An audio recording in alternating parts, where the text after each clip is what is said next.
वो लाश जिसका कभी अंतिम संस्कार ही नहीं हुआ। सोचो अगर तुम हॉस्पिटल में मर जाओ और अगले दिन दुनिया में ये सवाल उठ जाए, यह लाश गई कहां? ना पुलिस को पता, ना हॉस्पिटल को याद, ना किसी फाइल में जवाब। आज की कहानी एक ऐसे इंसान की है जो मरने के बाद भी गायब हो गया।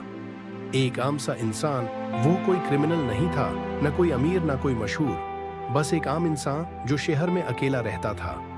बीमार पड़ा, हॉस्पिटल लाया गया और एक रात सब खत्म, रिकॉर्ड में लिखा गया, डेथ कंफर्म्ड, नो रिलेटिव्स। बस यहीं से उसकी कहानी सिस्टम के हाथ में चली गई। सिस्टम की खामोशी, हॉस्पिटल में हर चीज रिकॉर्ड होती है, टाइम, डेट, सिग्नेचर, लेकिन कुछ चीजें सिर्फ फाइल के बाहर होती हैं। इस लाश के साथ भी वही हुआ। ना किसी ने फोन मिलाया, ना किसी ने पूछा, ना किसी ने इंतजार किया।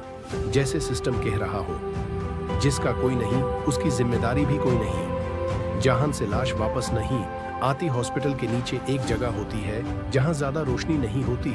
यहीं से लाशें दो रास्तों में जाती हैं, या अंतिम संस्कार के लिए या फिर किसी और जगह। इस लाश का नाम दूसरी लिस्ट में चला गया, वहां जहां लाश एक इंसान नहीं बल्कि यूजफुल मटेरियल होती है, और जो चीज यूजफुल होती है उसकी कीमत होती है।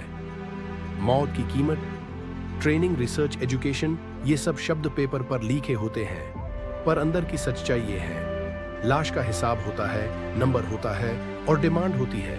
नाम मिटा दिया जाता है, चेहरा भूल दिया जाता है और लाश सिस्टम का हिस्सा बन जाती है। सबसे बड़ा सबसे डरावनी बात ये नहीं कि उस आदमी के साथ क्या हुआ, सबसे डरावनी बात ये है कि वो आदमी तुम भी हो सकते हो। अगर तुम अकेला रहते हो, तुम्हारा कोई पूछने वाला नहीं और सिस्टम बिजी है, तो तुम्हारी मौत सिर्फ एक एंट्री बन जाती है।